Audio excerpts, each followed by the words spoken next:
Hey guys, how's it going? My name is Adam. Today I'm gonna show you how to unblock YouTube on Google Chrome. So first of all, let's search. For example, I'm gonna just type right here. Let's say, let me just type. Let's say, for example, Mr. Beast, right?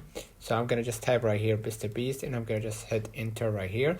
And what I'm gonna do, I'm gonna just select one of his videos on YouTube, basically, and I'm gonna click right here at the videos, for example.